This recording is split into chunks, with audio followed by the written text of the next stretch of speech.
Esto es El Cernidor. Otros ya te contaron las noticias.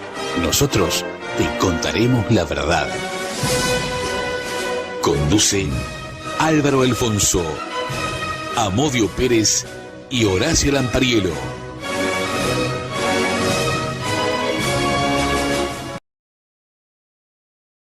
Estimados amigos, bueno, como verán, hoy somos dos los presentes, pero don Amodio Pérez, Héctor Amodio Pérez, está en su casa convaleciente de un estado gripal, que es lo normal para estos fríos.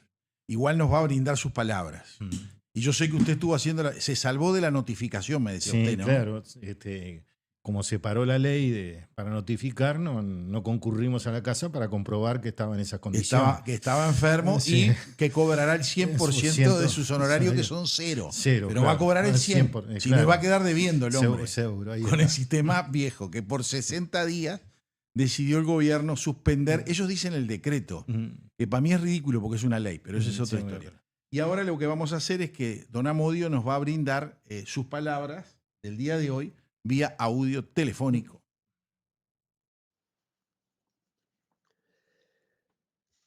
Buenas noches, Uruguay.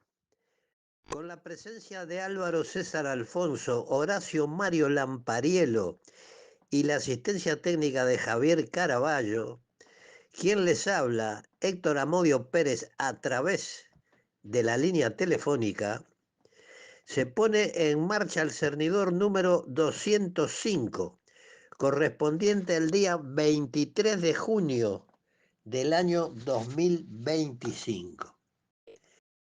El 23 de junio de 1969 se dio inicio a la huelga de la banca privada en el Uruguay, que tuvo una duración de 73 días. Al declararse la huelga, el gobierno de Jorge Pacheco Areco militarizó a los bancarios en el marco de las medidas prontas de seguridad, por lo que los funcionarios bancarios quedaron sometidos al estatuto militar. La huelga fue levantada el 11 de septiembre, 2 días después que el MLN secuestrara al banquero Gaetano Pellegrini Giampietro. El secuestro de un banquero había sido sugerido por bancarios vinculados al MLN a través de la llamada tendencia combativa, un sector minoritario dentro de la CNT, que buscaba la radicalización de los conflictos siguiendo las directivas del MLN. Pese al levantamiento del conflicto, el MLN decidió mantener secuestrado a Pellegrini Giampietro, por considerar que formaba parte del sector duro de la patronal bancaria y que el levantamiento de la huelga por parte del sector mayoritario de AEBU, controlado por el Partido Comunista, era un retroceso, porque no se alcanzaron los objetivos de la huelga. El pasado 18 de junio, el fiscal especializado en crímenes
Bueno, retornamos. Tuvimos primero, con Álvaro nos equivocamos.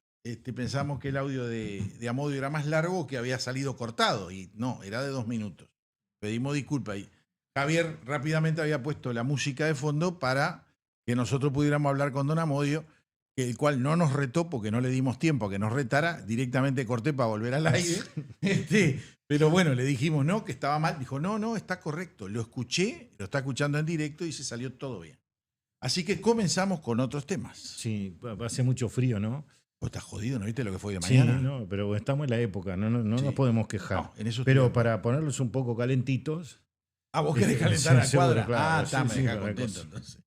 Si vos querés Ustedes calentar la vieron cuadra. que lamentablemente ya van 5 o 6 fallecidos por 6. 6. 6. Pero ahí Sí. hay que hacer una precisión. 6. De los cuales uno estaba en el Mides, estaba en el refugio, en Artigas. Lo llevaron a internarse porque se sentía mal. Lo atendieron en el hospital de Artigas. Le dieron el alta. Regresó al refugio. Y murió en la noche, que se dieron cuenta en la mañana cuando tenían que despertarse y salir. O sea que ese teóricamente no debería ser computado como muerte por frío. O sea que hablamos de 5 muertes, sí, a la intemperie, con estos días que están pasando. Ahí está. Y bueno, esto se utilizó políticamente en la administración anterior. Sí. Y bueno, ¿y por qué no utilizarlo en esta? Lo cierto es que la actitud asumida por el Frente Amplio en la pasada administración dejó mucho que desear y esperemos que la oposición ahora no haga lo mismo que hizo el Frente Amplio. Yo lo No. que espero. Porque ellos, aparte dijeron que no lo tenía que usar la oposición, lo dijo Sibila, presidente del Mides, ¿no? Sí. Dijo que no había que usarlo como, perdón que se me activaron las líneas. Don Amodio me apareció en línea acá, pero Sí. no lo puedo atender a don Sí. Amodio. Tengo que decirle que no, porque si no esto va a ser terrible. El tema es así. Sibila dijo que la oposición no lo tenía que usar como argumento político. Pero bueno, vamos a ver, a comparar hechos. Si quiere lo leemos. Sí, no. ¿Lo tiene? Mira ¿O lo que tengo? pasó. No, A ver, no. cuéntelo. Fue el 1 de julio del 2020. La bancada del Frente Amplio hizo un pedido de informes a través del artículo 118 de la Constitución de la República, es decir, que del Parlamento se consulta a los distintos organismos. En aquel momento se había fallecido una persona en situación que habría intentado ingresar a un refugio y que se le habría impedido el ingreso. La bancada del Frente Amplio hizo este pedido, planteó 4 preguntas. Se informe si se están rechazando personas para ingresar a los refugios, particularmente durante el invierno. Segundo, ¿cuántas personas se han alojado en los refugios durante los meses de marzo, abril, mayo y junio? Se informe si por el fallecimiento de esta persona se ha dispuesto una investigación administrativa o algún otro procedimiento disciplinario. Y se informen, el punto 4, las medidas adoptadas cuando un individuo no acepta ir a un refugio. Bueno, en el punto 3, ¿cuántas investigaciones administrativas tendría que ya haber puesto en marcha? Por lo menos tiene que poner 6. Sí. 5 por muertes a la intemperie y una por muerte en el refugio. 6. A ver, y no llegamos al primero. O sea, esto fue hecho el 1 de julio. Sí, del año 2020. No llegamos a julio todavía. No, y llevamos 5 garantidas muertes en la calle. Entonces, ellos dicen, no hagan política con esto. Yo estoy de acuerdo con que no hay que hacer política con esto. Pero sí hay que mostrar la doble criterio que tienen la gente del Frente. Claro. Porque esto no lo votó un aburrido de la esquina. Acá está la firma de Lucía Topolansky, Daniel Olesker, ¿quién más tengo? Vergara. Ah, sí. Después Bonomi, Quechichián, sí, Maía. Sí, el ministro Maía, los 2 miembros de la, bueno, como decía Huidobro, serpiente artiguista. Exacto. De la Aventura y Rubio. Exacto. ¿No? Es decir, que casi la totalidad de la bancada del Frente Amplio Del firmó Senado. en el Senado y del Senado, además, ¿no? Los ilustres senadores de Seguro. la República. Mm. Porque no, vio cómo son. Por No ejemplo, es, no, Horacio, además, no es una cosa natural que en un pedido de informes firmen. Ahora el Frente Amplio está firmando en toda la bancada firma los pedidos de informe como que si firmaran todos atropellan y no, con uno alcanza. Pero bueno. pero ¿sabe que usted que hay una diferencia entre un senador y un diputado? Sí. A nivel de sueldo es muy poca. ¿Está bien? Pero a nivel de jerarquía hay mucha. Claro, pues, los presupuestos y las rendiciones de cuentas siempre se deciden en el Senado. No, bueno, pero ahí van en igualdad. Porque van a la Asamblea General Sí, pero y los diputados a veces son más que los... No es a veces, siempre son más que los senadores. Pero ¿sabe dónde Pero está la muy pocas diferencia? veces se ¿Dónde inciden. se dan las veñas? En el Senado. ¿Dónde se dan los nombramientos para las embajadas, que son veñas también, Sí, muchas de ellas? también en el el Senado. Senado. ¿Dónde se firman rimbombantes acuerdos? En el Senado. Pero le voy a contar otra. Los hacen jurar a los senadores. Los diputados no juran. No. ¿Sabe eso? Sí, Ellos claro. son señores, Mm. porque ellos juran. Cuando van a asumir, aunque asuman por suplencia, tienen que jurar el día que asumen la suplencia, aunque sea de un día. Los titulares, por supuesto, pero en diputados no. En diputados no Pero se jura. Nosotros le decimos Mm. diputados, pero en realidad el cargo es representante nacional por donde es electo, por Montevideo, por Sí, Soriano, por 33 o por Cerro Largo o por donde sea, sí, pero claro. es representante nacional por. Sí. Eso es lo que se identifica como diputado. Bueno, este es el pedido de información, pedido de informes a través del artículo 118 de la Constitución de la República, Sí. que en este caso parece que sí estaban haciendo política, ¿no? Claro, en el 2020 valía hacer política que era oposición. Ahora, como son oficialismo, no quieren que los moleste. No Bueno. me vengas con esa tontería de no tener ética y hacer mi politiquería. Y yo estoy de acuerdo que no hay que hacerla, pero no hay que hacerla ahora ni en el 2020. Por esos temas, que no quita que se salga. Una cosa es controlar y otra cosa es Porque después de ese pedido de dar información, manija a través de después las de ese redes, pedido de ¿no? no, solo en las redes, han salido en la televisión Sí, en el 2020. sí, sí. Había una diputada, me acuerdo, del MPP que le daba con un caño al tema este. Ya. Y la misma, lo mismo hacen en las comisiones del Parlamento ahora. Y se dio otra vez cuando concurre en la Comisión de Constitución y Legislación, Sí. cuando concurre el doctor Percivale. Sí. Es decir, cuando el Frente es oposición, o por lo menos en los últimos 5 años, ellos hacían prácticamente interpelaciones en reunión de comisiones, porque venían además legisladores o diputados, senadores que no pertenecían a la comisión, y entonces preguntaban lo que se les cantaba, más allá del tema central que se tiene que tratar y se tiene que avanzar sobre eso, no traer cualquier cosa. Bueno, en este caso también querían que fuera perfecto la redacción se marcara del pedido que hizo el diputado Echeverría para la presencia de Percivale en la comisión. Es decir, tienen la manía de que yo lo puedo hacer, pero si el otro lo quiere hacer más o menos, no puede. No puede. ¿no? Bueno, pero eso es normal. Sí, A veces pero a veces es normal. Pero ¿sabe qué? Fui 20 años cronista parlamentario y nunca vi Sí. horrores como los que estoy viendo en los últimos años en las instancias parlamentarias.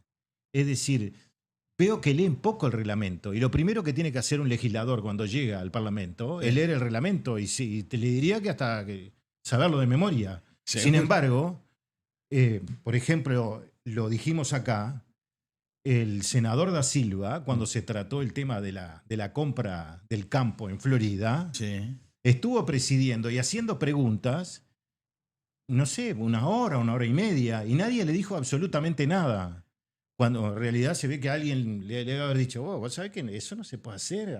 Mirá, el reglamento dice tal artículo, tal cosa. Claro. Y ahí paró un poco nomás, porque No le mucho. dijo esto no es un comité de base. Pero en realidad, Da Silva no debe- podía haber hecho lo No, que hizo. No podía. Bueno, Tenía que dejar la presidencia de la comisión para poder preguntar Seguro. por un tiempo prudencial. Ahí está.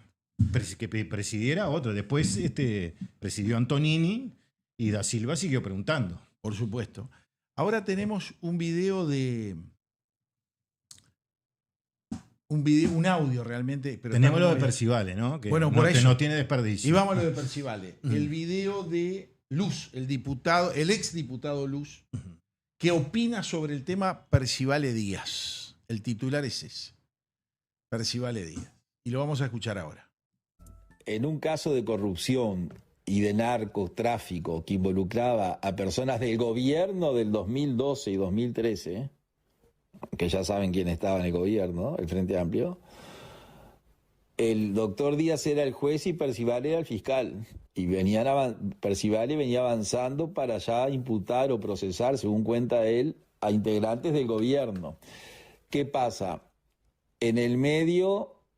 En el gobierno de Mujica, en una cuestión rarísima, con un acuerdo que hace Mujica con Díaz, porque siempre los fiscales generales surgen de la propia fiscalía, es decir, los fiscales generales son funcionarios de la fiscalía que van ascendiendo y llegan a fiscal general. Es rarísimo que un juez pase de juez a fiscal, la Constitución lo permite, pero es rarísimo que eso suceda.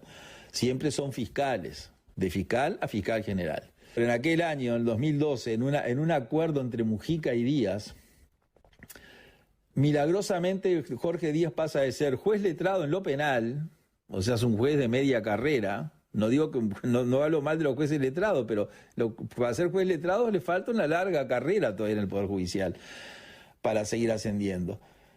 Entonces, en esas investigaciones de narco y corrupción que Percivale estaba investigando, en el año 2012, el doctor Díaz, que claramente está vinculado la actuación de Díaz al asesinato del contador Feldman y al encuentro del arsenal de Feldman, y él era el juez de ese caso, y él llega a la casa de Feldman, y bueno, hay toda una cosa media que nunca se supo qué pasó, el caso se archiva, Feldman se le vinculaba al MLN Tupamaro como Mujica, y pasa a ser fiscal general, un salto impresionante, histórico. No hubo ni un antecedente en el Uruguay de un caso igual.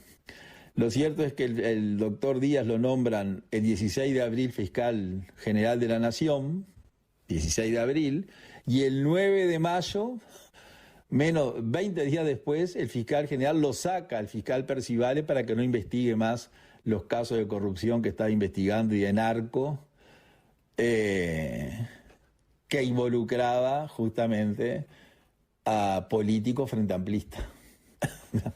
¿Se dan cuenta? Ese hombre hoy es el secretario del presidente, es el hombre de confianza del presidente, es el hombre que el presidente eligió porque le tiene confianza. Bueno, ese sujeto que le hizo un gran daño al Uruguay desde el punto de vista jurídico y que pasó de juez a fiscal, de fiscal a secretario de la presidencia, y hoy es el copresidente de la República. Bueno, no sé si le gustó lo que dijo don Eduardo Luz, pero ha sido brillante el hombre, porque aparte mostró facetas de cómo llegaron a los cargos y cómo casi llega Percivale, pero no puede llegar porque le iban a impugnar todos, y por afuera, por los palos, un juez lo transforman en fiscal porque era persona de confianza. No hay otra historia. Ahora yo me pregunto, ¿quién es hoy la oposición? Que en aquel momento también era oposición. ¿Cómo se comen esa pastilla de votar a una persona? Yo es preferible no votar a nadie, dejar que juegue la Constitución de la República, porque no lleguen a los 2/3, llegar a que ascienda el fiscal de mayor antigüedad. Era mucho más digno. Porque aparte, no nos olvidemos que este hombre era juez en el caso Feldman. El fiscal era Gómez. No, el fiscal era Percivale. El fiscal era Percivale. Y Gómez fue el que lo archivó. Fue el que lo mandó a archivar. Son los tipos. O sea, chacho, estaba en la tabla del 1, no puedes equivocarte. Iba colocado. El triángulo de la Bermuda. Se chupaba todo el hombre. Claro. Había barquito que resistiera. No. Yo qué sé. ¿Qué opina usted? Yo tengo la versión taquigráfica acá. Léala. El Percivale dice que tenía investigaciones de narcotráfico y corrupción, Sí. de salud mental, tratamiento psiquiátrico, y que él, después, porque fue un traslado que él calificó de espurio, y tuvo un problema de salud. Bueno, reconoció ante Canal 5 hace 2 años atrás, o poco menos de 2 años, que estaba bajo tratamiento psiquiátrico, pero ahora era por los casos de los delitos que él llama de lesa humanidad, que no existen en la marco jurídico uruguayo. Pero bueno, esa palabra viene desde hace mucho tiempo, del año 2008, ya empezaron a hablar en el Parlamento, en los debates, decir los delitos de lesa humanidad, cierto. Y eso quedó. Cuando se estaba tratando la ley 18.596, ya empezaron con los delitos de lesa humanidad. Bueno, Percival le presentó un escrito con un recurso de revocación de la decisión adoptada por Díaz. Sí. La primera pregunta que le hace el diputado Echeverría es: ¿cuáles son los expedientes? ¿No? Era algo natural, porque si él dijo que lo sacó porque tenía un montón de expedientes. Y bueno, Percival responde: yo puedo tener un recuerdo de algunos. Comprenderá que eran muchos, ¿no? Sí, pero el periodista cuando le preguntó, el periodista, él dijo: todos lo saben porque está en la prensa, contestó él. O sea, que él también lo sabe. No, pero el recurso de revocación lo debió llevar al Parlamento. Dejarlo para de repente lo llevó. Pero no puede decir que yo puedo tener recuerdo y comprenderá que eran muchos. Si primero dice que estaban en el recurso de revocación y después que no sabe cuáles son. Bueno, y empezamos con algunos, ¿no? Igual mencionó el velero Traful. Es un episodio es para Hollywood, ¿no? A ver, cuéntemelo. Sí. Me gustó. ¿Le gustó? 440 kilos de cocaína, 16 millones de dólares. Y quedó varado, este velero, por una rotura del motor en la embarcación, y fue remolcado a Puerto Madero. Es decir, salió de Uruguay, fue remolcado a Puerto Madero. Y los 2 tripulantes dijeron: no, pues, tiene una rotura. Y le dijeron a las autoridades: denos 3 horas para solucionar el tema. Lo cierto es que en esas 3 horas se tomaron un ferry a Colonia y desaparecieron. Después lo detuvieron en Brasil. Esto fue en el 2011. Lo detuvieron en Brasil en el 2013 y le dieron 14 años de prisión. El otro no aparece. El velero era un eslabón para llevar la droga a Europa. Llevaban 440 kilos de cocaína y pertenecían a un jefe de un cartel del Valle, colombiano, ¿no? Y que fue posteriormente detenido y fue extraditado a los Estados Unidos. Uh-huh. Pero lo increíble de esto es que esta empresa, Pantalla, fue creada en los Estados Unidos, ¿no? Ajá. Y después entró a Uruguay y en Punta del Este, y fue donde pagaron $300.000 por la empresa. $300.000 pagaron. Ahí está. Eso es lavado de guita. Claro. Después los miembros de la familia de este narcotraficante que terminó en Estados Unidos también fueron procesados en Argentina por lavado de activos en el año 2019. Después habla del tema de los casinos, una concesión que había denunciado el sindicato. ¿Y a quién había denunciado? ¿Será Arana? En ese año. Vaya a saber. Después habla de estafa, de nichos pertenecientes, de reaseguros médicos, de la secta Moon, porque después salta el tema de la secta Moon cuando empieza a hablar con el doctor Salle, porque Salle fue el que hizo varias denuncias al respecto. Uh-huh. Les quiero contar que en el archivo Castiglioni está reservado un informe que hay sobre la embarcación que la secta Moon le obsequió al doctor Tabaré Vázquez. Eso está Le reservado. habían reservado un barco. Claro, a él le gustaba mucho la pesca. Claro. Pero eso lo recibió cuando era presidente. Sí. Y no me queda claro, porque no recuerdo si en el Uruguay los presidentes cuando reciben un regalo lo tienen que dejar, no pueden ser para ellos. Sí, no No pero lo tengo lo claro cierto eso. es que la secta, la intención fue que desde el velero. Sí, ¿no? sí. El velero de la embarcación. Después habló de funcionarios públicos y dijo que hablamos de corrupción, es decir, que parece que los funcionarios públicos tienen corrupción con el Estado, porque también se puede ser privado. Claro. Y no los está prejuzgando seguro. por empleo público. No todos son jodedores. Claro. En el 2006, Percivale fue propuesto por el gobierno iba a ser propuesto por el gobierno de Tabaré Vázquez como fiscal de corte. Y ahí está el problema. Pero la oposición no lo votó. En toda la versión taquigráfica, Percivale se muestra como el paladín de la justicia. Sí. Y el que lo llamó fue el doctor Gonzalo Fernández. Él mismo lo dice, pero dice que la llamada recuerda la llamada. Se ve que lo que habló con él no. El 16 de abril del año 2012 asume Díaz como fiscal de corte, sale la resolución. Y él es dado, digamos, de baja dentro del Poder Judicial el 9 de mayo.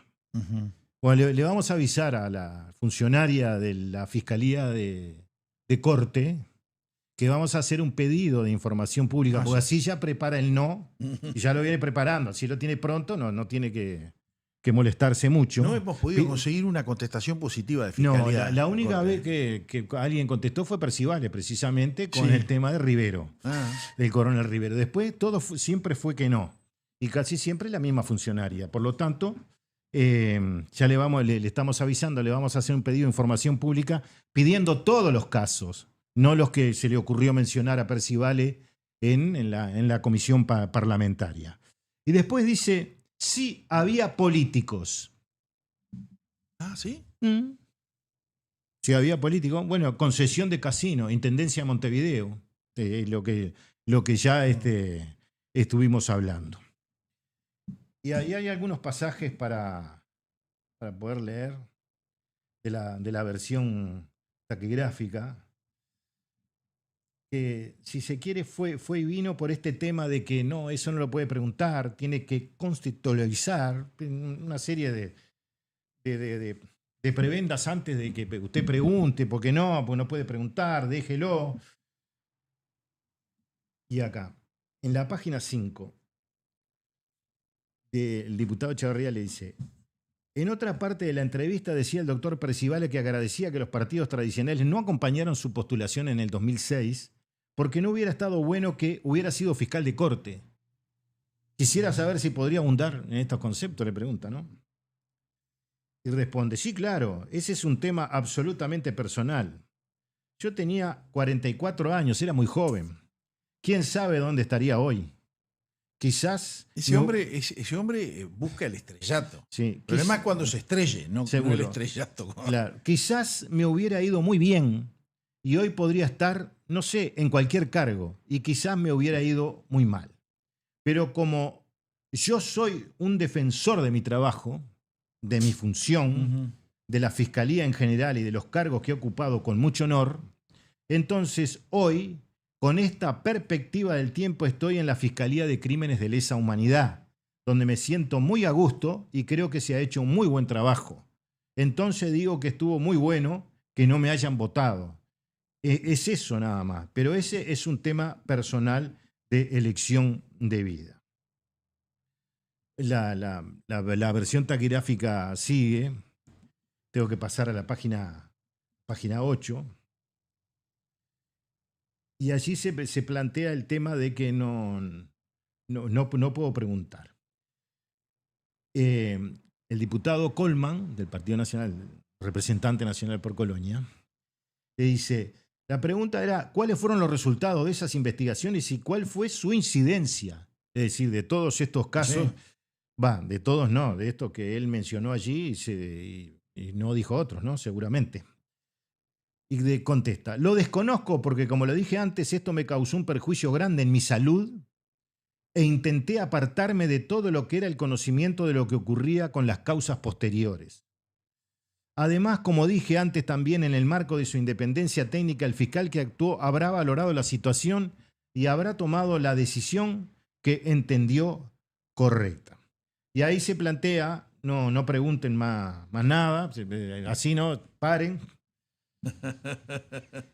Silencio. Sí, no es silencio, pero es decir, preguntar lo que yo quiero y no lo que vos querés preguntar, ¿no? Exacto. Y acá está. Interviene Salle, diputado Salle, y dice, después de 13 años y en circunstancias especiales nos encontramos con una situación que nos involucró. Es verdad, yo lo recusé, dice Salle a Percivale.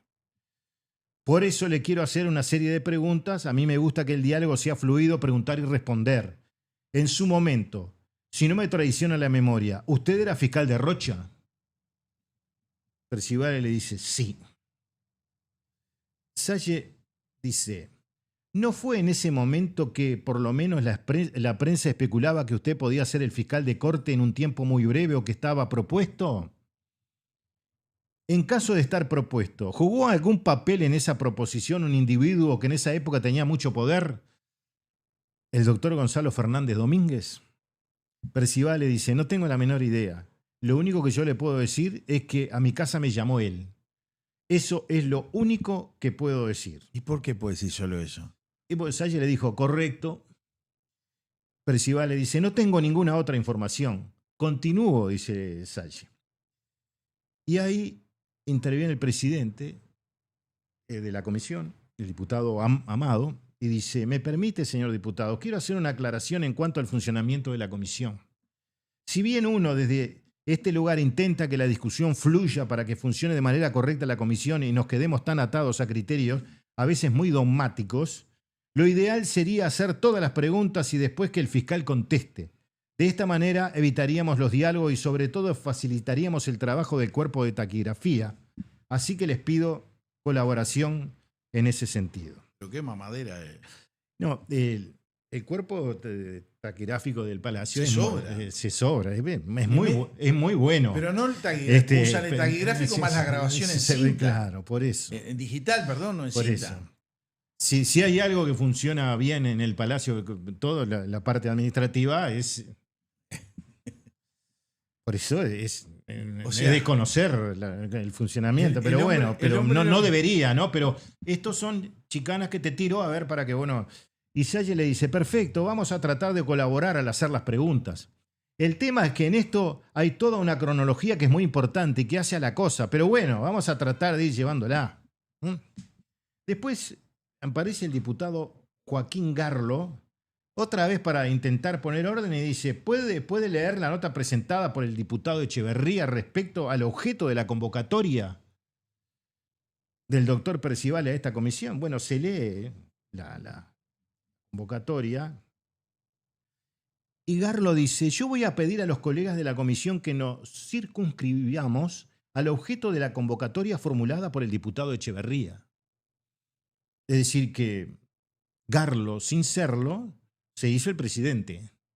Porque eso lo puede decir el presidente, pero él lo insiste. Él en su defecto se lo debería pedir al presidente. Ahí está. Eso sí, pero no a sus compañeros en el momento. Salle dice, estoy tratando de hacer una cronología y dar un contexto que explica en lo que después termina siendo el recurso y motiva la actual comparecencia del doctor Percivale. Yo le preguntaba, doctor, con mucho respeto, y esto naturalmente queda en la órbita de su soberanía personal, si puede revelar el tenor de la conversación, ¿de qué se trató? ¿Se refería a la posibilidad de que él impulsara su candidatura a su designación como fiscal de corte? Percivale dice, usted comprenderá que estamos hablando de algo que pasó hace 19 años, así que es muy poco difícil. Yo le pregunto a Percivale, ¿usted procesa con más de 50 años y se olvidó lo que habló con Gonzalo Fernández que le está proponiendo la Fiscalía de Corte? Es como si a nosotros dos nos llamaran del Real de Madrid y nos olvidáramos, no nos olvidamos nunca más en nuestras vidas de que nos llamaran para jugar en el Real de Madrid. No seas malo, Percivale. Leo otra vez. Usted comprenderá que estamos hablando de algo que pasó hace 19 años, así que es un poco difícil. Además, él no hablaba en forma personal, él hablaba en nombre del señor presidente de la República, en aquel momento Tabaré Vázquez. Claro. Eso es lo primero que hay que aclarar. Por supuesto que hablaba en nombre del presidente. Seguro. Si era su secretario de presidencia. Seguramente me llamó él porque yo había sido su asistente de su cátedra en Derecho Penal. Nos conocíamos, teníamos un muy buen vínculo, dijo Percivale sobre Gonzalo Fernández. Lo poco que recuerdo es que el nombre de la doctora Guiance iba a ser aceptado o no. Ya no había sido aceptado por la oposición para ocupar la fiscalía. Y que proponían mi nombre, que entendía que era muy joven y que estaba en el interior. Creo que esa era la misma política que habían adoptado con el comandante en jefe en aquel momento, Rosales, comandante del ejército, quien también, se pasaron por arriba a varios, ¿no? Que también era un general muy joven. Entonces parecería que la política era esa. Eso es lo que recuerdo a muy grandes rasgos. Podrá usted comprender que es difícil recordar, aunque fue un momento importante para mí. Pero no se acuerda. Salle dice, sí, yo lo tengo muy claro porque el motivo de la recusación fue ese, pero bueno, eso pasó 19 años atrás. Yo fui denunciante varias veces, nada personal, creo que fueron 4 o 5 de las actuaciones del doctor Gonzalo Fernández. Hubo 2 muy importantes por la cantidad de elementos indiciarios que manejamos en la denuncia. Una fue la de la secta Mon y Cerro Fripor. La pregunta es, ¿usted intervino en Cerro Fripor? Le pregunta Salle a Percivale. Eso ya lo mencioné, respondió. Fue un acuerdo extrajudicial que se realizó por parte del Estado. Es decir, que fue... ¿Fue al bombo? No, fue el primer Balcedo, ¿no? Claro. Después vino Balcedo. Claro. Buena comparación. Sí, el primer Balcedo. Cerro Fripor era una de las causas. La otra fue la denuncia a raíz de un proyecto de ley que modificaba la ley de sociedades anónimas, por la que habían sido imputados prima facie los hermanos Peirano. ¿Esa causa también era suya?, le pregunta Salle.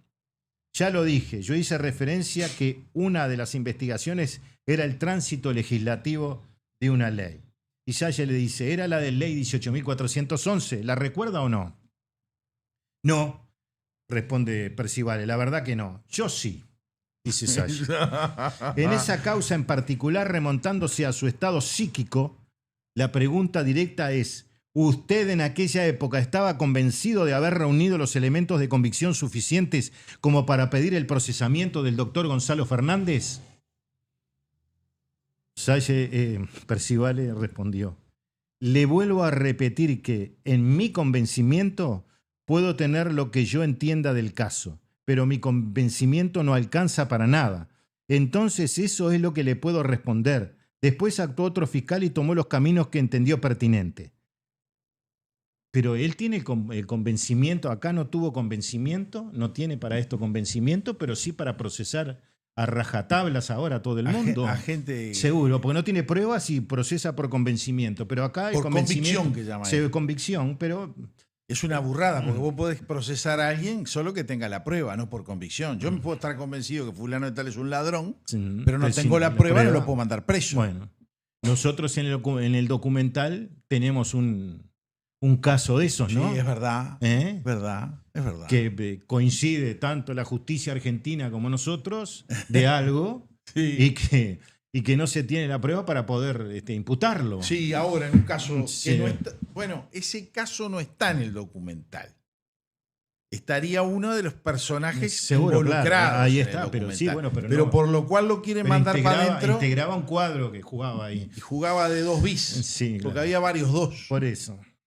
El uno era uno solo. Y ahí Salle dice, doctor, le dice a Percivale, ¿no? Insisto en la pregunta. Yo me cubrí de una eventual respuesta suya como la que me acaba de dar. Por eso le pregunto, usted en su estado psíquico en ese momento, le pido que se remonte a aquella época, que se retrotraiga y nos conteste subjetivamente, íntimamente, en su fuero íntimo, entendía que tenía los elementos de convicción suficientes como para procesar al doctor Gonzalo Fernández. Este es el meollo de su comparecencia, doctor. Sí, lo tengo claro. dijo Percival. Sí, nada más. Por lo menos asumió el nombre. Seguro. Digo, ¿no? Y tengo claro que lo que opiné también tiene su relevancia. Por eso tengo que ser muy cuidadoso. Así que me remito a lo que dije antes. Bueno, otra vez el presidente... Otra dijo vez que- llama al sí, orden, así. que no pregunten Tiene- así. Bueno. claro. Yo no creo que esté fuera de tema, le responde Salle. Por lo que se planteó en la prensa por parte del doctor Percivale, cualquier persona con sentido común lo que interpreta es que la llegada de Díaz a la Fiscalía de Corte y el traslado inmediato de él fue para evitar el procesamiento de alguien y de alguien importante. Yo creo que eso es lo que debe pensar el 99,9% de la población que lee la información de prensa. Capaz que el que tiene cierta conducta obsesiva soy yo, no lo sé. Percival le dice, comprenderá, señor diputado, que usted está diciendo algo que tiene asidero. Pero yo no lo puedo decir. ¡Oh, oh, oh! Son cosas distintas. Usted comprenderá su estatus y el mío. Leemos otra vez esto. Léalo, por favor, porque eso no tiene desperdicio. Eso es reconocer que el jefe lo quiere serruchar si habla. ¿Estamos de acuerdo, Ahí no? está. Estamos de acuerdo. Salle le pregunta. Le pregunta, no, insiste. Insiste. Esta es la tercera vez. Le dice, yo no creo que esté fuera de tema. Le dice al presidente de la comisión, el diputado Amado, que el interrogatorio que está haciendo no está fuera de tema. Y no está fuera de tema. Estaba justo el dedo estaba Claro. en el eje del lío. Yo no creo que esté fuera del tema por lo que se planteó en la prensa por parte del doctor Percivale. Cualquier persona, dice Salle, con sentido común lo que interpreta es que la llegada de Díaz a la Fiscalía de Corte y el traslado inmediato de él fue para evitar el procesamiento de alguien y de alguien importante. Yo creo que eso es lo que debe pensar el 99,9% de la población que lee la información de prensa. Capaz que el que tiene cierta conducta obsesiva soy yo, no lo sé. Y Percival le responde, comprenderá, señor diputado, que usted está diciendo algo que tiene asidero, pero yo no lo puedo decir. ¿Y a qué fue el Parlamento entonces si no lo puedo decir? Seguro. Son cosas distintas, usted comprenderá su estatus y el mío. Y Salle insiste, lo comprendo, doctor, pero eso dije lo que dije, porque yo soy diputado y usted fiscal. Lo comprendo. Reiteró, ¿no? que lo comprendía, pero ahí aparece, termina el diálogo con Salle y comienza otro diálogo con el diputado Juan Martín Jorge. Bueno, la primera pregunta dice, ¿estamos ante un problema personal con el doctor Díaz o un problema profesional? ¿Usted tuvo un problema personal, diputado por el Partido Colorado, ¿no? ¿O profesional con el doctor Díaz? Esa es mi pregunta. Percival le dice, sí. Le contesta que sí. El presidente dice, sí, no sé por qué el presidente intervino. Consulto al presidente si para, fue la consulta Amado, si para facilitar la discusión prefiere que haga todas las consultas juntas. Y el presidente le dijo que sí. Percival le dice, me permite, le pido disculpas, pero preferiría ir respondiendo de a una, para no olvidarme de ninguna. Seguro. Eso ya me pasó antes y no quiero omitir ninguna respuesta. Es decir, Percivale quería el sistema que venían aplicando. no, una y la comisión no. Y quería hacerlas todas, que si se pierde Claro. alguna no puede reclamar en la liga. Seguro, porque si había alguna media extraña, hay que Claro. cortar. Claro. Como el básquetbol, ¿no? Seguro. Faltando 4 segundos, cortamos. Y lo tiramos hacemos, el reloj. ¿no? Seguro, Rompemos claro. el reloj, dijo uno. El diputado Jorge dice, en función de todo lo que he escuchado, la primera pregunta es así. En este caso, ¿estamos ante un problema personal o un problema profesional? Y Percival le dice, yo problema personal con Díaz nunca tuve. Siempre tuve una relación muy cordial con todos los jueces con los que trabajé. Fue distante y profesional, como debe ser, porque cumplimos roles distintos. Uno debe tener una buena relación, pero con los debidos resguardos de que cada cual esté en su función. La misma relación que tuve con él la tuve con la doctora Gatti. Lo único que podemos puntualizar es el final, cuando empieza a mencionarse su nombre como posible fiscal de corte. Al igual que hoy, en aquel momento integraba la Asociación de Fiscales. Desde la Asociación de Fiscales éramos críticos, como lo somos hoy, porque siempre pretendemos tener un fiscal de corte de carrera. Entonces, en ese momento hice algunos cuestionamientos en la prensa que seguramente no le hayan afectado. Eso es lo único que puedo nombrar como algo personal. En eso me quedo. El diputado Juan Martín Jorge dice, teniendo en cuenta el objeto del llamado y para que quede contextualizado, hay declaraciones públicas suyas que dicen que se habría obstaculizado investigaciones vinculadas a crímenes organizados de corrupción, lavado de activos, narcotráfico, etcétera, etcétera. Y le pregunta cuál es. Le pregunta lo mismo del mismo interrogatorio de Salle, pero de otra manera. Percival le dice, está claro que a nosotros nos rige el principio de independencia técnica. El principio de independencia técnica supone que no haya injerencia de actores externos y que uno pueda actuar con objetividad y conforme al principio de legalidad. Esos son nuestros dos principios rectores. Creo que todos cumplimos a cabalidad. Aquel que no los cumpla va a ser motivo de cuestionamiento por mi persona y por nuestro gremio, porque entendemos que tenemos que ser muy fieles a ellos. Cuando se dan ataques hacia la Fiscalía, sin duda se afecta la institucionalidad y se afecta el actuar de los fiscales. Los afectó en aquel momento y los afecta hoy. En ese sentido siempre hemos dicho lo mismo. Acá en realidad el diputado le pregunta qué puede hacer para que no ocurran esas desviaciones en la Fiscalía, ¿no? Y le dice, señor legislador, dice Percival, lo que entiendo es que usted está extrapolando una situación particular de 2012 al 2025. Son situaciones totalmente distintas. Y la cosa a lo que quería llegar era que le dice si no hay un problema institucional en la Fiscalía de Corte el diputado. Y Percival le dice, yo no puedo direccionar a los legisladores, pero sin duda que haya cierto control y cierto, por lo menos, conocimiento de lo que está detrás de los traslados, puede haber algo raro. Sin dudas, si hay ataques a la institucionalidad, yo creo que todos los legisladores pueden hacer algo, como por ejemplo aplicar determinadas normas constitucionales de observación a los legisladores.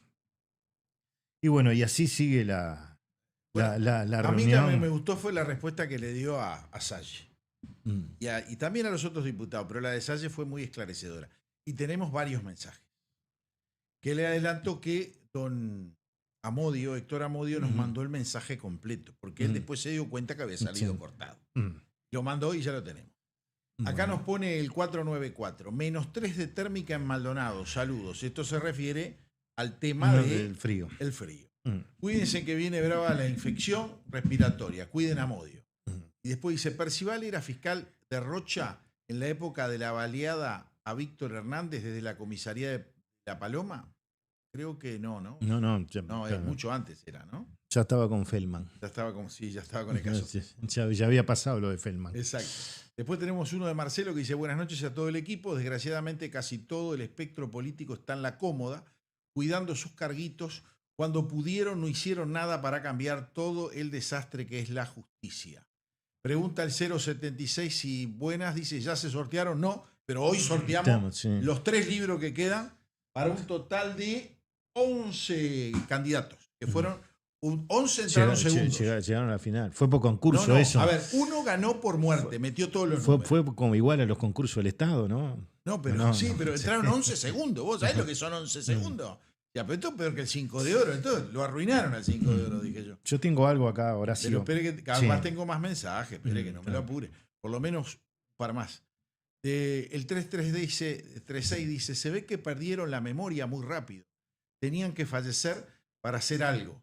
Que de verdad la ex fiscal Gabriela Fossati es uno de los nombres propuestos para integrar la Institución Nacional de Derechos Humanos. Raro, dice. Dice el 336. Yo desconocía esa noticia. No la tengo, capaz que evita. Uno a veces no tiene todas las noticias que quisiera tener. Después tenemos... Debería ser un representante del Frente Amplio por la anuncia de Tyler. No, sí, bueno, pero hay que ver si no...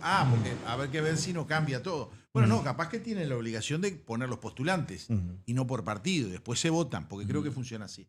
No creo que le den los votos. Acá andamos con el nieto que estaba durmiendo la siesta y se despertó y dijo, sintió la voz del abuelo y de Alvarito y se vino. ¿Quiere fama? Entonces, y el hombre dijo acá, ¿qué hago yo? Sigo acá solo y abandonado, lo habían dejado en la planta baja. Bueno, ahora yo le encuentro a sus padres y a sus hermanos. Usted no se preocupe, están acá. Pero veo que este lío tiene 3 pisos. Es mejor que se quede con el abuelo. Hágame caso. ¿Qué tiene? Porque tengo varios líos. Sí, porque una explicación más Sí, por la cual la llamada coalición republicana, bastante membrada, perdió la elección, ¿no? Sí, Desde OCE sí. se presentaron las nuevas obras en el departamento de Maldonado, un fideicomiso por $55 millones. Sí. Y usted ve en la foto al presidente de OCE y a algún otro funcionario, funcionaria, mejor dicho, que era en la foto, ¿no? Que era asesora de Ortuño. Como si usted ve los posteos, Sí. es como que en esta administración se decidió esta... ¿Ah, sí? Sí, claro. Y no estaban pateando que no hay que hacerlo. No, pero además los $55 millones debe ser el descalce que encontró Arín cuando entró que habló de OCE, lo primero que habló, Sí, que le dio un descalce de 56. Bueno, acá son 55, debe haber sido esto. Era ese el descalce. Vaya a saber cuál es. Pero ¿qué pasa? No ha salido absolutamente nadie a decir nada de que esto se firmó el 8 de octubre del año pasado por la ministra Arbeleche. Hay una carta de la ministra Arbeleche de hace 2 Sí, semanas que no pero- hemos tenido tiempo de leerla, que está brutal, ¿no? Pero entiende usted que esto lo presentaron como que era una obra obra de del ellos. Frente Amplio que la habrían generado. Pero las obras ya empezaron, ¿no? Es decir, que presentaron obras que empezaron.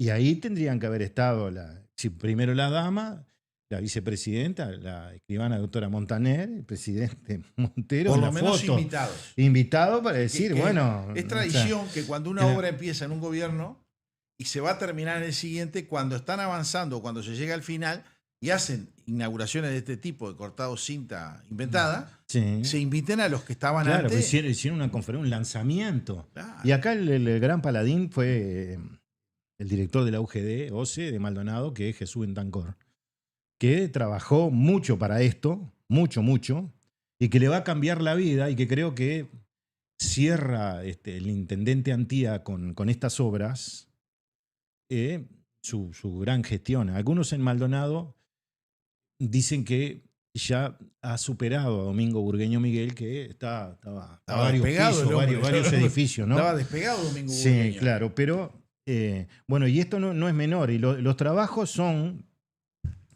sobre agua, saneamiento de distintos barrios y distintas ciudades del departamento de Maldonado, que, vuelvo a reiterar, le va a cambiar la vida a mucha gente, la calidad de vida del departamento de Maldonado, una obra que Maldonado merecería por todo lo que Desde genera. hace ¿no? años. Lo que Y por se todo lo logró que hacer genera. en el gobierno pasado. Ahí está. Vuelvo a reiterar la fecha.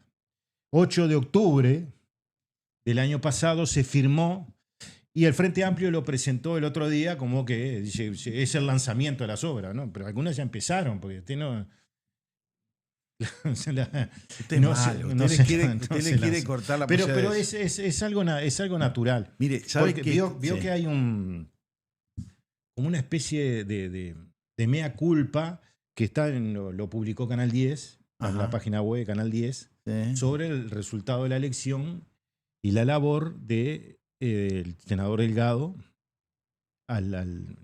durante la campaña electoral, Sí. con algunas críticas, ¿no? Sí, pero ese mea culpa, ¿quién Sí, lo firma? No, por eso no tiene firma, no tiene fecha, por lo menos lo que yo vi que estaba O sea que estaba no es un publicado. mea culpa de Álvaro Delgado, No. no es un mea culpa de todo No, el honorable directorio. es algo general, básicamente apuntando también a la designación de Ripoll como compañera de fórmula. Bueno, ¿no? por eso, bueno, pero Y no pensar del Río Negro para arriba, porque hubo mucha gente que dijo, no hay ningún intendente o ninguno del interior para integrar la fórmula. Esa fue un secreto a voces que se repitió se repitió muchas veces. Pero no fue solamente la caída de la votación, no fue solamente que puede ser Ripoll, porque todo el mundo apunta para ahí. Empezó con un cartel que pusieron en el directorio del Partido Nacional, terrorismo de Estado, ¿no? No nunca más más terrorismo de Estado. Yo siempre digo, nunca más terrorismo. Y lo que no entienden los dirigentes del Partido Nacional es que de cada 3 votantes blancos, 2 son o tildan ser de centro derecha. Cierto. Y los otros, 1, de centro izquierda. Exacto. Porque si alguno dice ser wilsonista porque Wilson era de izquierda, está profundamente equivocado, ¿no? Esa es otra historia. Claro, esa es otra historia, pero en realidad siempre es así, ¿no? Cierto. Y también perdieron la elección por hacerse los zurditos. Por ejemplo, los 100 años, de festejar los 100 años, autorizar que en el Parlamento... los 100 años del claro, Partido Comunista. Porque si después de festejar los 100 años del Partido Comunista en el Parlamento, con ese antecedente, tenían que haber dejado de ponerle también lo de Sendik, dejar hacer lo de Sendik. Claro. Pero se ve que el Partido Comunista tiene más poder que el MPP o que el MLN en el Parlamento. En las negociaciones. En la negociación. Mire, yo tengo unos titulares que tengo que ir largando, porque aparte se nos va el tiempo, tenemos que pasar nuevamente el audio de Amodio completo, que son 7 minutos y no 2 como fueron, y tenemos que hacer el sorteo, porque se nos viene la tribuna arriba. Sorteo reglamentario de vallas. Ahí está. Semanario Búsqueda. Tras mensaje subliminal de Orsi, mensaje subliminal entre comillas de Orsi, masones insistieron en tender puente con oposición, pero no fue necesario activarlo. El venerable gran maestro de la Gran Logia de la Masonería del Uruguay, Mario Pera, reivindica la vocación de la institución por facilitar en la política nacional. Cuenta que después de un crecimiento en la cantidad de integrantes durante años, viven ahora una meseta. Y habla sobre el vínculo con Tabaré Vázquez y el actual presidente. Y ahí más adelante ese artículo hay una foto del venerable en el local de la masonería. Y bueno, y usted nota en una nota preciosa, le dicen que no fue necesario. Y entonces yo leí el artículo y salió pegado en tiempo al tema de que Perrone votara el tema de los 2 artículos más complicados, que uno de ellos era solicitaba el aumento del déficit fiscal. ¿Está bien? Y el otro el endeudamiento, ¿no? O sea que ya quieren gastar. Primero dijeron que le habían dejado un buraco. El ministro de Economía del Frente Amplio dijo que no era tan así, pero yo tenía que decirlo para poder pedir plata. Justificar, pedir más dinero.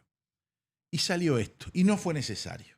Pero entonces muestra la realidad de la masonería buscando tender puentes, que no estoy en contra de tender puentes, pero hay que aclararlo muy bien. Los puentes son necesarios tenderlos cuando el puente está roto.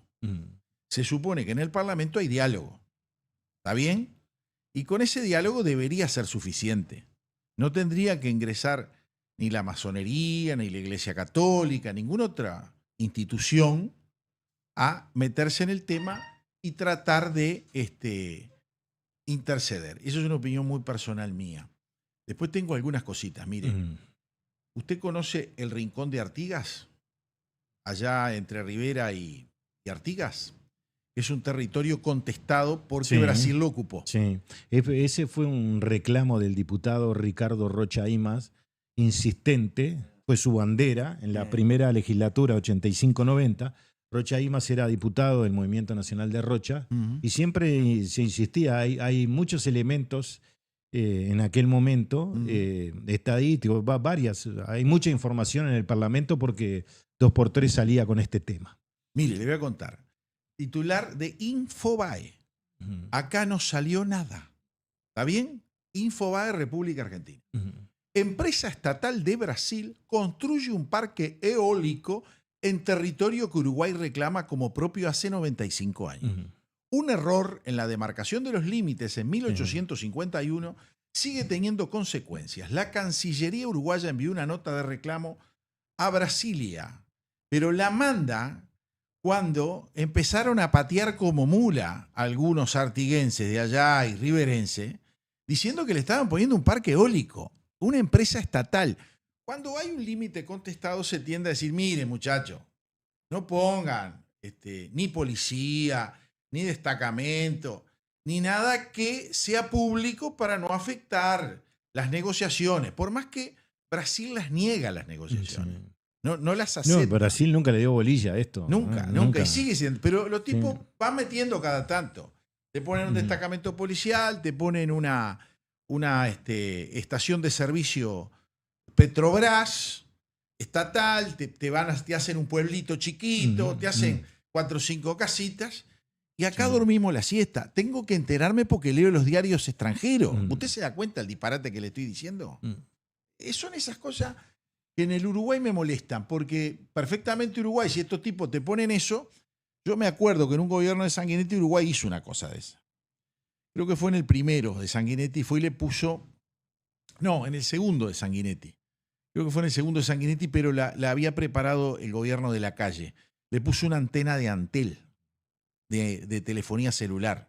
Y los brasileros saltaban como locos. Pero miren que se lo puso 500 metros para adentro nomás. De la reclamación tampoco fue tan grosero. Lo de los brasileros, mira que es constante. Avanza porque es un triángulo bastante interesante de este tipo de cosas.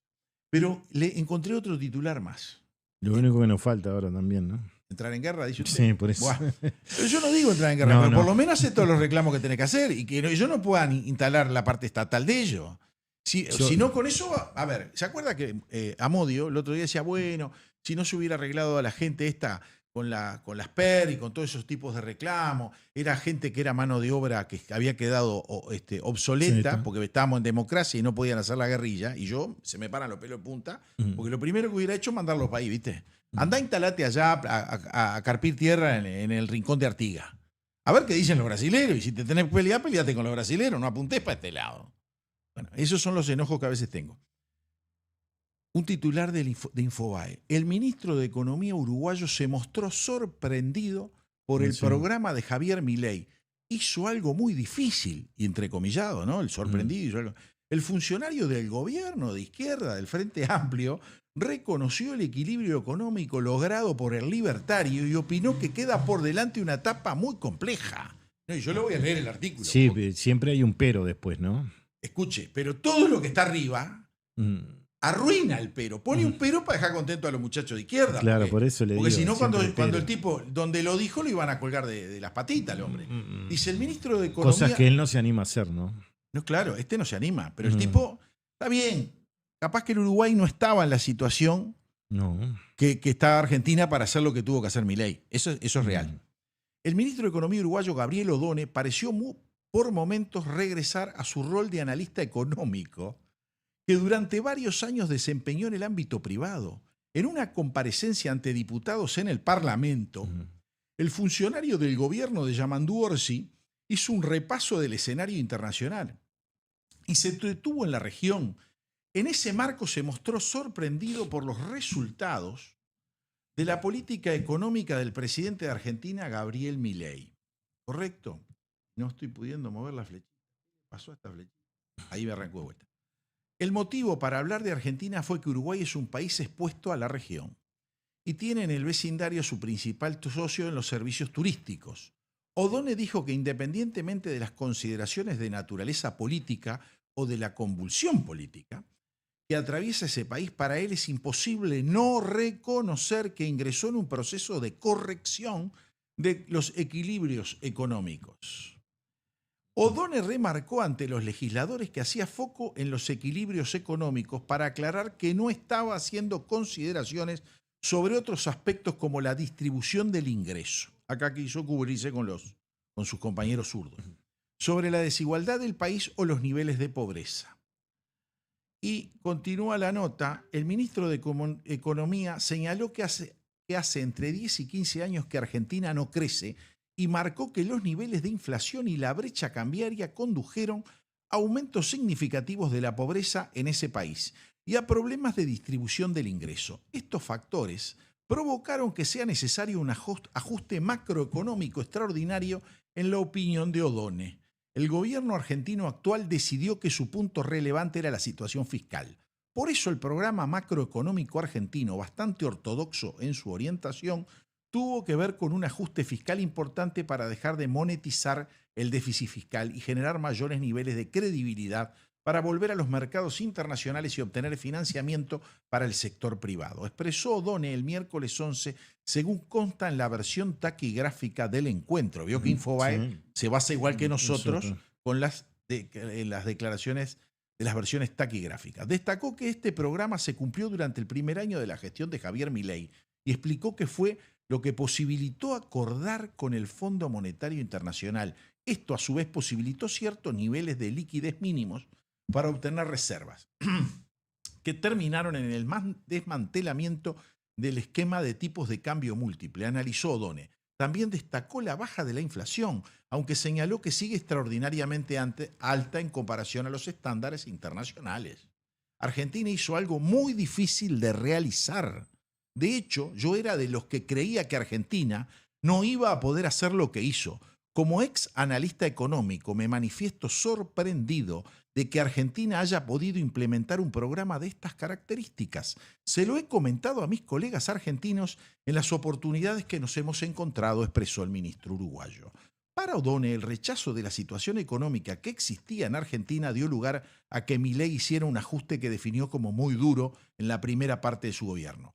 Hacia el futuro, O'Donnell considera que la etapa que se inicia ahora en Argentina es enormemente compleja y con muchos desafíos.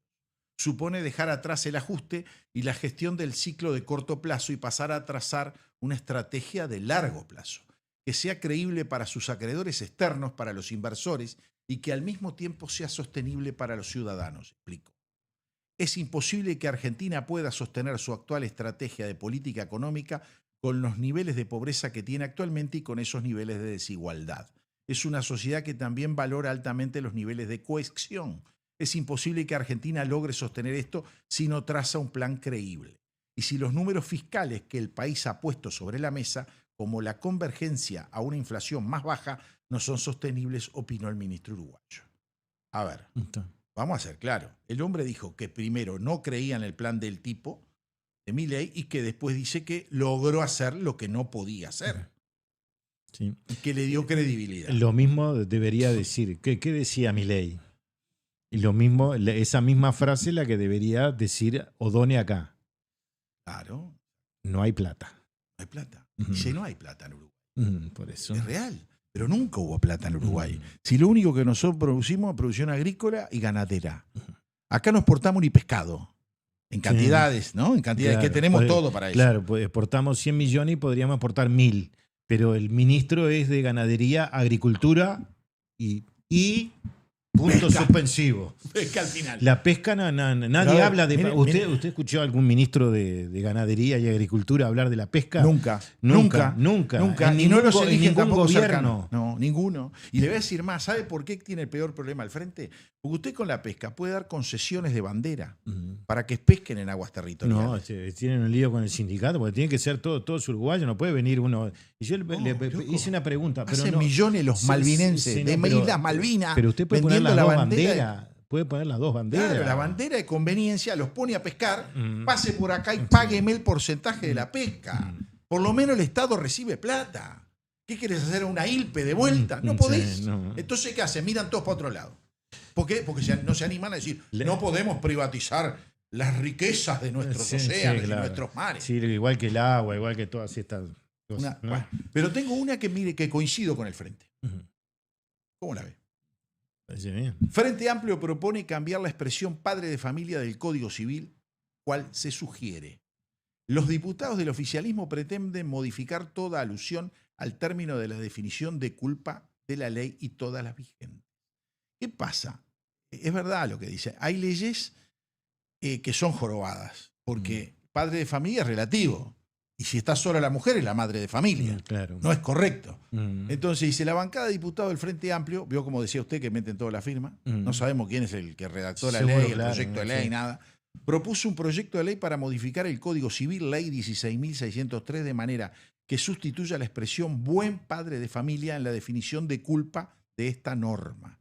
Claro, Porque decir que tiene que uno ser buen padre de familia cuando la que está al frente es una mujer, eso es machismo. Eso hay que sacar. Claro. Es una opinión mía. Sí, sí, está bien. Otros podrán decir lo contrario. Lo comparto con Así, usted. el primer artículo de esta iniciativa establece modificar los textos de 14 artículos del Código Civil, el 384, 415, 514. Está para jugar a la lotería. Sí, no. Terminan el 2304. ¿No? Y dice, actualmente el artículo 384, pone un ejemplo, ¿no? De ley reza: el tutor debe cuidar de la persona del menor y administrar sus bienes como un diligente padre de familia. Y no es correcto, porque capaz que el tutor es una tutora. Sí. Entonces no le podemos poner que el ejemplo es el padre de familia cuando de repente el que se voló de la casa es el padre de familia. No digo que sea siempre, porque a veces que las madres de familia también se vuelan. Pero no lo veo como un mal proyecto y nadie habla de él. En general, capaz que me estoy comiendo alguna pastilla, ¿no? Pero tengo mensajes. Acá Noemí dice: muchas gracias, señor Lampariello, por enviarnos el cernidor. Después, el 494, muy sutilmente del artículo, dice: al final Percivale es una gataflora. Y sí, tiene razón, el 494, Percivale en el Parlamento parece una gataflora. Todo el mundo conoce cómo es que funciona este negocio, el tema este. Después tengo uno que es interesante. Ómnibus más grandes, dice así, más grandes y eléctricos con carril central por Avenida Italia y 8 de octubre. Gobierno busca financiamiento internacional para reformar transporte metropolitano. Parece que van a traer ómnibus. ¿Se acuerda como los Amdé que iba el número 4? Sí, sí. Que iba hasta allá a Punta Rieles, que era largo. Bueno, de 25 metros lo van a hacer ahora. ¿Está Salgado ahí o no? Sí, claro, Por papá. eso. Pero hay que preguntarle a Salgado siempre. No, claro. O'Donnell y Echeverry, sí. que dice: recibieron misiones del BID, Banco Mundial y la CAF en busca de financiamiento. Propuesta del gobierno apuesta por ómnibus articulados eléctricos para más pasajeros y prevé pasos a desnivel. Porque si no va a durar lo mismo.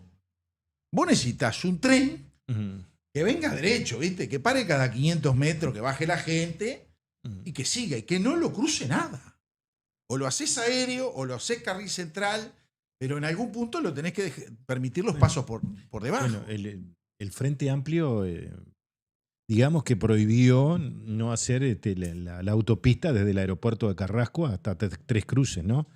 En el cual el Estado no gastaba un solo mango, porque lo iba a pagar la empresa privada con la empresa privada del aeropuerto de Carrasco, que tiene la concesión. Solo iba a cobrar un peaje, una cosa lógica. Si vos pones plata, seguro, claro, pero tú llegabas desde el aeropuerto de Carrasco hasta Tres Cruces en 12 minutos. Claro. Entonces, si venías por abajo o vas por arriba, el costo de la nafta le pagabas el peaje. Es lo mismo, era lo mismo, ¿no? Más o menos se hizo el cálculo. Y ahora vienen con los sonidos. Siempre tiene que estar este personaje lo que pasa, metido en todo esto de la cosa. Algo... Montevideo es un desastre, como ellos dicen, la movilidad, ¿no? Porque si usted en el año 90, cuando asumieron, tenía una casa en la cual podían habitar 15 y había 8, usted no se dio cuenta que hubo un boom del automóvil, ¿no? Y que ahora usted tiene la misma casa en donde dormían 8 y podían dormir 15, pero ahora hay 40, entonces no entran todos. ¿Qué pasa? Y ya no hay horas pico. Es a toda hora que no se puede andar por ningún lado. No puedes estacionar. Sí, claro, no hay donde estacionar, no hay nada. Y ahora, oración, el ministro de Ambiente quiere que vayamos a pie. Yo ando a pie, usted sabe que camino 10, 12 kilómetros acá, porque ¿qué vas a andar en auto en Montevideo? Prefiero andar a pie si casi demoro lo mismo. ¿No? Sí, es cierto. Sale de su casa a Ciudad para cualquier lado, va al palacio, va a pie y no se calienta porque no encuentra dónde estacionar, un montón de problemas. Pero cuando llueve agarra el auto. A veces. Me gusta mojarme. Demasiado extremista. Pero mire, usted habla de la intendencia, le voy a contar una. Sin licitación pública y archivado por la Junta, la intendencia de Montevideo, esta que está todavía al final de la foto, entregó parador del Parque Rodó a Burger King por 20 años. El expediente estaba a estudio de la Junta Departamental, pero nunca se trató y se archivó. Sin llamado a licitación pública y sin la aprobación de la Junta Departamental, la Intendencia de Montevideo aprobó una concesión por 20 años a Burger King, Adisar Sociedad Anónima para explotar el ex Parador Nelson, ubicado sobre la Rambla de Montevideo entre los Juegos del Parque Rodó y el Teatro de Verano. El predio es propiedad de la Intendencia y en los últimos años ha funcionado diferentes restaurantes como Rumi, Sopranos y más recientemente P&G. Actualmente el Parador está cerrado con chapas y no se ha confirmado si Burger King ya comenzó las obras de remodelación.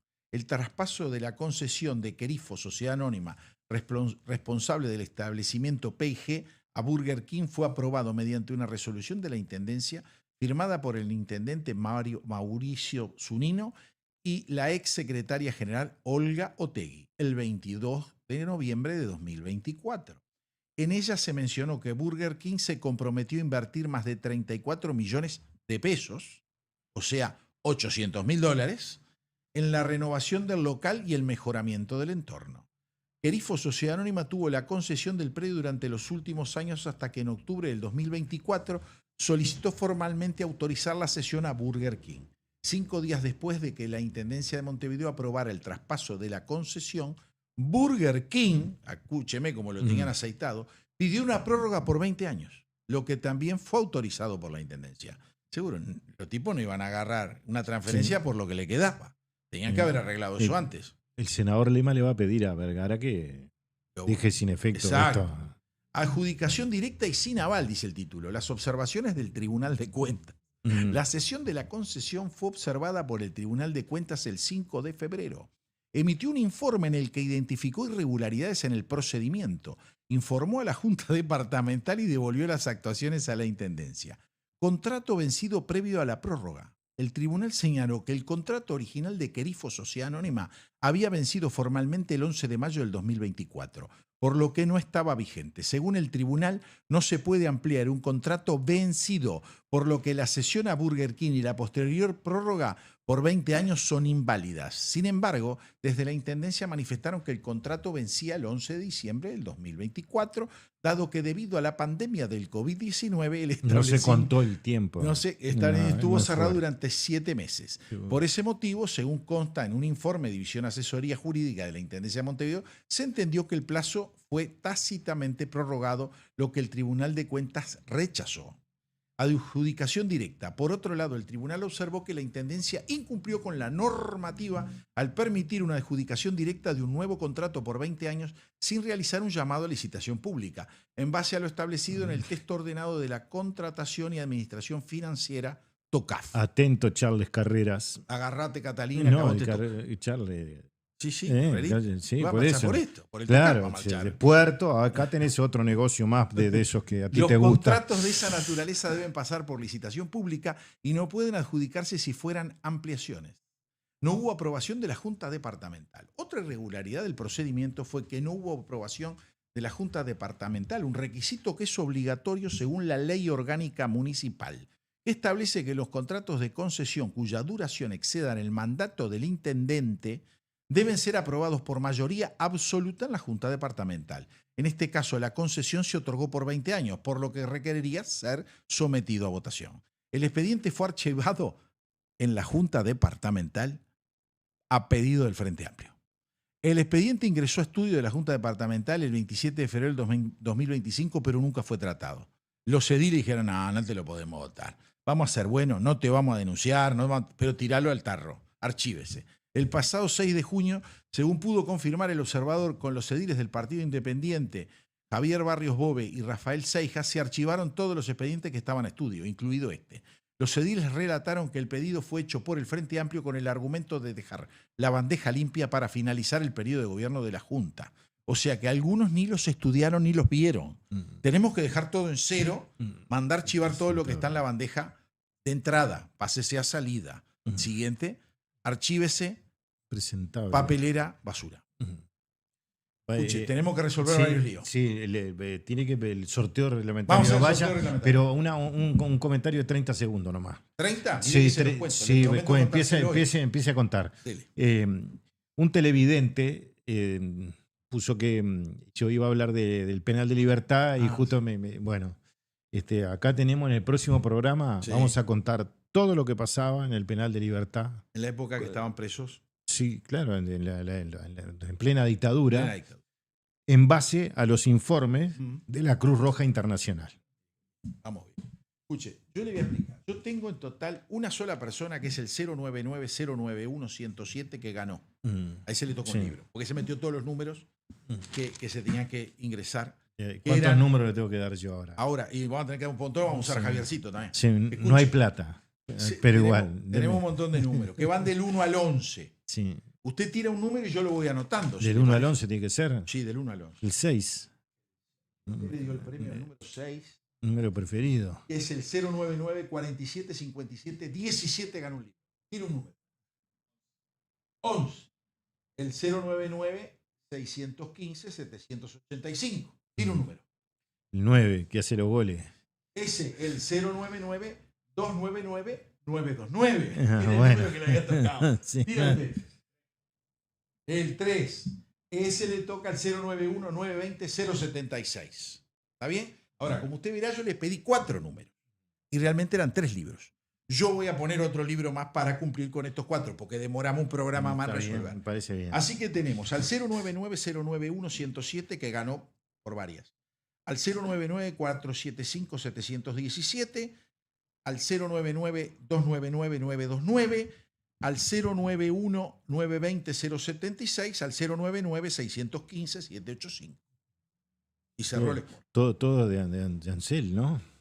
Usted sabe que no, había un 0, Sí. mira, había un 096, había un 2094, la mayoría es Ansel. Y si usted Sí. va al sistemita, Mm. Ansel tiene más del 50% de la película. Escúcheme, vamos a escuchar a Don Amodio. Sí, cómo no. completo. Mm. ¿Puede ser? Vamos arriba.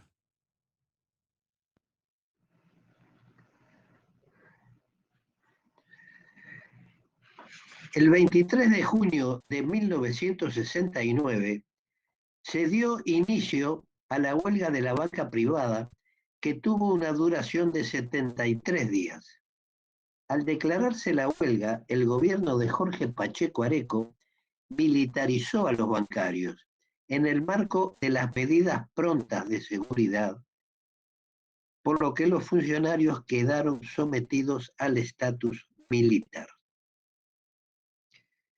La huelga fue levantada el 11 de septiembre, 2 días después que el MLN secuestrara al banquero Gaetano Pellegrini Giampietro. El secuestro de un banquero había sido sugerido por bancarios vinculados al MLN a través de la llamada tendencia combativa, un sector minoritario dentro de la CNT que buscaba la radicalización de los conflictos siguiendo las directivas del MLN. Pese al levantamiento del conflicto, el MLN decidió mantener secuestrado a Pellegrini y Giampietro, por considerar que formaba parte del sector duro de la patronal bancaria y que el levantamiento de la huelga por parte del sector mayoritario de Evo, controlado por el Partido Comunista, era un retroceso, porque no se alcanzaron los objetivos de la huelga. En un principio, el elegido iba a ser Jorge Peirano Facio, pero dadas las dificultades para realizar su secuestro, se decidió buscar un objetivo importante, pero de segundo orden, que facilitara la operación, y la elección recayó en Gaetano Pellegrini. El pasado 18 de junio, el fiscal especializado en crímenes de lesa humanidad, Ricardo Percivali, compareció ante la Comisión de Constitución y Códigos. Como una apreciación general, me extraña que la mayoría de los intervinientes le agradecieran al señor Percivali su presencia ante la comisión, como si su denuncia realizada en el programa Al Hueso, el pasado 4 de junio, careciera de la importancia que realmente tiene.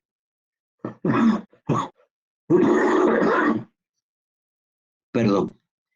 Yo creo que dada la gravedad de la denuncia y el cargo de que el señor Percival es titular, constituyen por sí mismos motivos suficientes que obligaban a su presencia ante la comisión, más aún cuando el Frente Amplio había impedido su comparecencia en el Senado.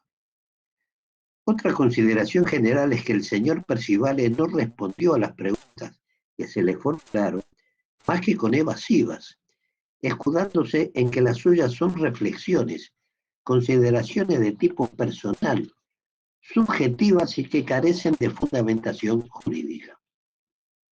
Esas mismas reflexiones son las que, si el señor Percivale las valora de esa forma, deberían haberse tenido en cuenta y no volcarlas públicamente como lo hizo.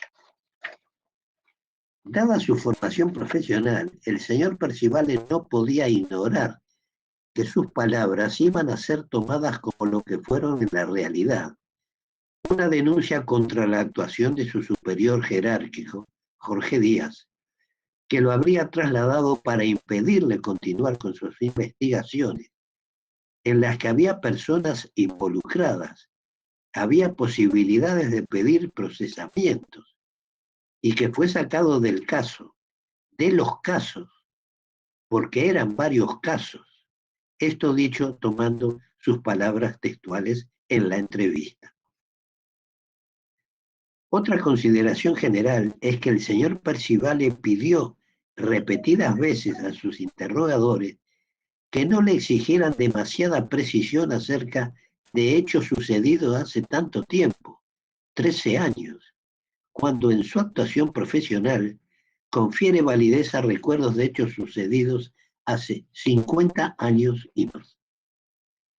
Por último, pretende escudarse en que lo suyo son apreciaciones subjetivas, que carece de las pruebas que avalen esas apreciaciones, cuando en su actuación como fiscal ha reconocido que ante la falta de pruebas concretas ha fundamentado pedidos de procesamiento en base a su convicción personal, como en el caso del doctor Susac, que siendo practicante en una unidad militar, se pide su procesamiento como autor de varios delitos porque su presencia en el lugar así lo amerita, pese a la negativa del acusado y a la inconsistencia de la descripción física que lo involucraría. Pide que no se extrapolen los hechos sucedidos en 2012 con la realidad del 2025.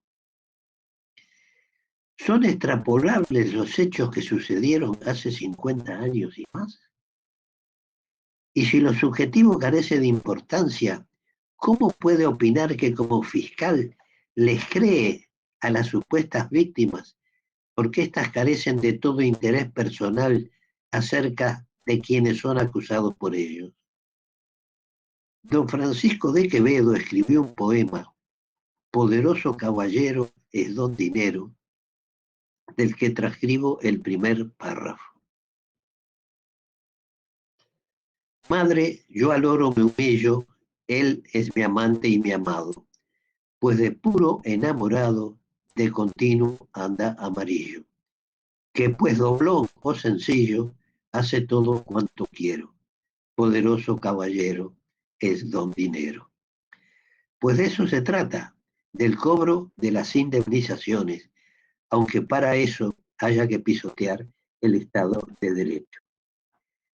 Les agradezco mucho la paciencia que han tenido tanto a mis compañeros como a ustedes los oyentes por el fallo ocasionado en el envío del audio original. Muchas gracias y será hasta el próximo jueves. Bueno, venimos redondeando bien. Estaba clarito. El hombre estaba sintonizado con nosotros. Sí, pero no tiene que pedir perdón. No, por supuesto. Falló el tiro. Aparte, después los que no hacen nada deberían pedir perdón, ¿no? Exacto. Cuando no se hace nada, ese sí, porque no se equivoca. Claro. Yo tengo unos titulares. Junta de Canelones aprobó planta de reciclaje de basura pese al rechazo de pobladores de Empalme. Una empresa se instalará en la ex fábrica de Metzen y Sena para impulsar 2 emprendimientos: reciclaje de desechos y fabricación de combustibles, y un sitio de disposición final de residuos. La Junta Departamental de Canelones aprobó ayer por mayoría un proyecto de la empresa Morceloy Corporation, sociedad anónima, que reciclará y guardará la basura generada en el departamento en instalaciones de la ex fábrica de azulejos y de equipamientos sanitarios Metzen y Sena, ubicada en Empalme Olmos. El emprendimiento fue votado en la Junta por el Frente Amplio y por parte de la coalición multicolor, con excepciones de los ediles nacionalistas Gustavo Morandi, Richard Pérez y Fabián Colombo. Lo que dejé el silencio. La iniciativa enfrenta el rechazo de gran parte de la población de Empalme Olmos y alrededores, ya que el nuevo emprendimiento de la empresa Morceloy Corporation, sociedad anónima, determinará que no se clausure el sitio de disposición final de Cañada Grande, que era lo que pedían. Sí, claro. Estamos hablando que hace muchísimos años, antes de la gestión del Frente Amplio del 2005, antes, se utilizaba ya Cañada Grande y se sigue utilizando. Y el Frente, cuando ganó, carambula, hacía discurso de que había que cerrarla. Porque como es una cañada, las filtraciones en una cañada son más fáciles que si vos llenas de mugre, de basura, un cerro. Porque no llegás a las napas. En las cañadas siempre vas a llegar a las napas. Entonces, acá después dice que en el departamento de Canarias se generan 500 toneladas diarias de basura, lo cual es cierto. A esa cifra hay que sumarle los desechos de podas, restos de actividades de la construcción, de casas, edificios y la industria. ¿Cuál es el gran tema acá? Aparentemente, esta empresa va a buscar hacer un recicle del 90%, habla, de lo que llega ahí, lo cual yo les adelanto que es imposible.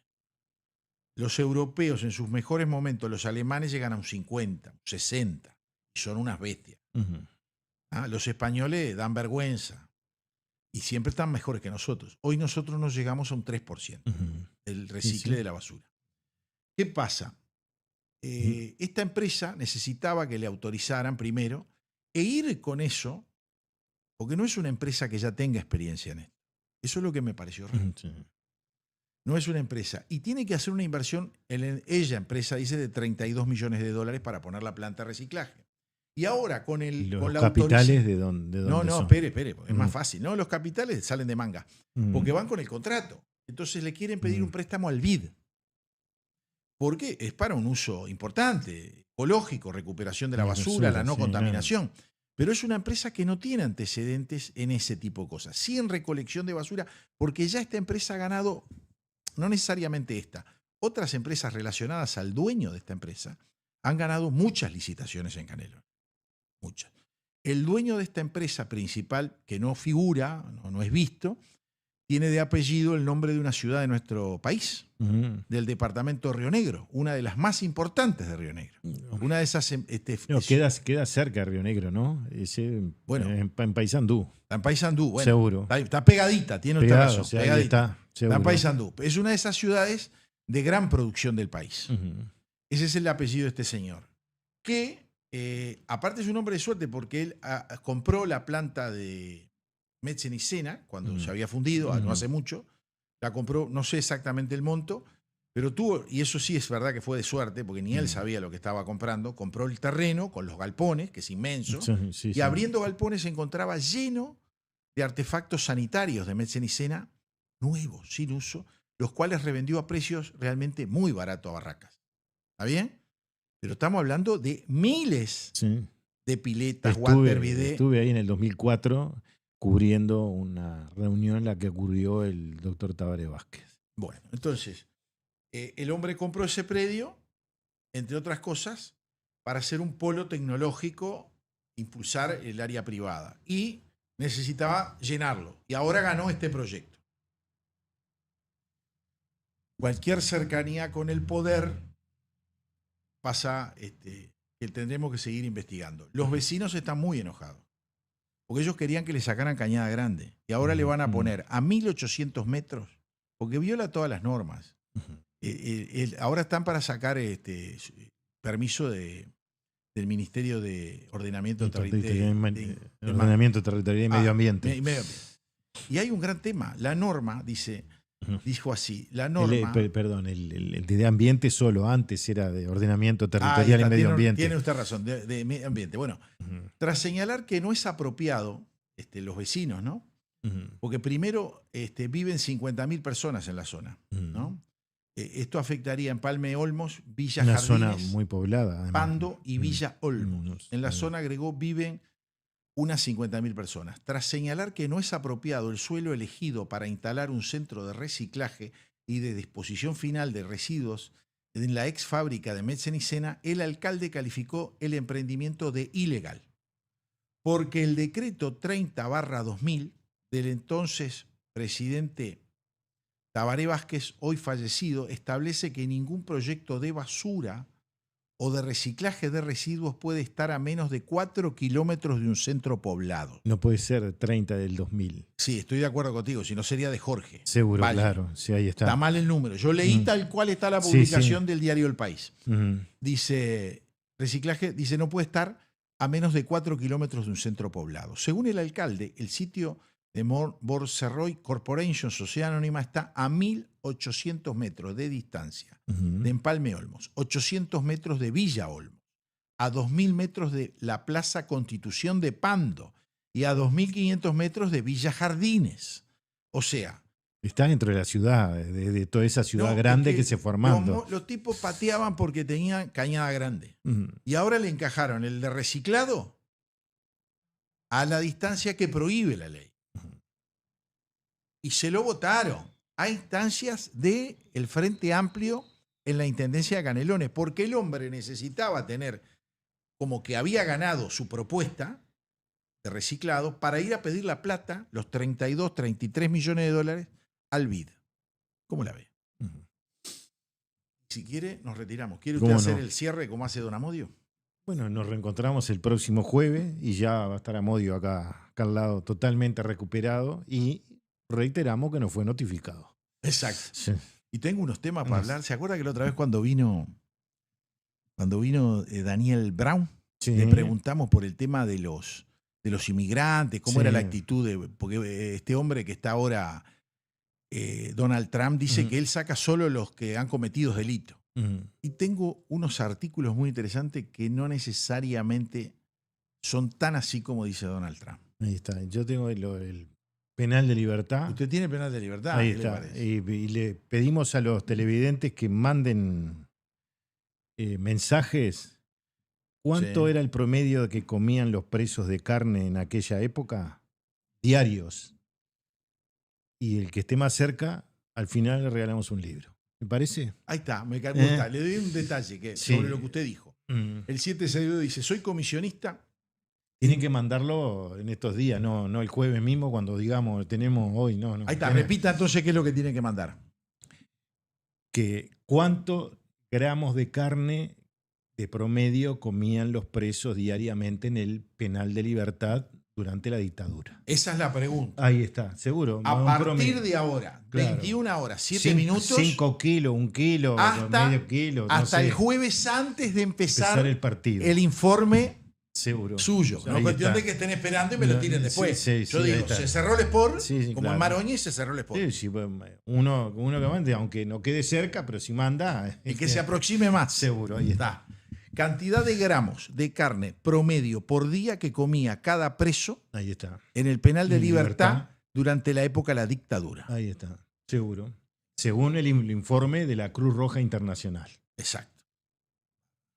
No, se van a poner a buscar en la inteligencia artificial, en Gemini y todo eso. Mire que le van a No, entrar. yo le voy a decir algo. Sí. El informe de Cruz Roja No lo Internacional. adelante, sí. No, el informe de Cruz. No lo voy a adelantar. Ah, bueno. El informe de Cruz Roja Internacional, Sí. hubo varios, ¿no? Sí. Hubo varias Ah. presencias, Ah. pero la más importante es la última. No voy a decir el año. Ah, Y ahí se muestran muchas cosas y a mí me costó 20 años estuve buscando ese informe.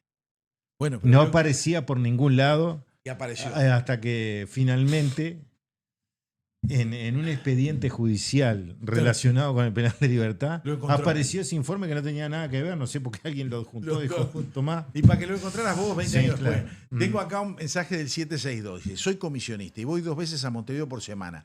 El tránsito es un desastre. Calles rotas, semáforos insincronizados. Sí, totalmente. Desincronizados totalmente, dice, y lleno de cámaras para multar.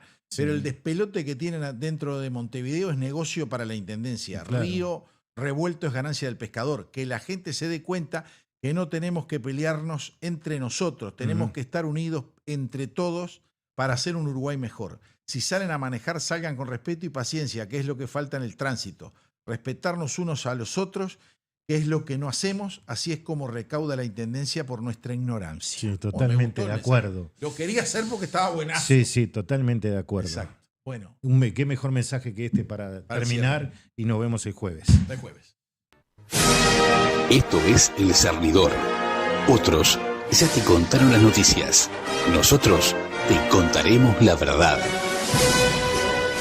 Conducen Álvaro Alfonso, Amodio Pérez y Horacio Lampariello.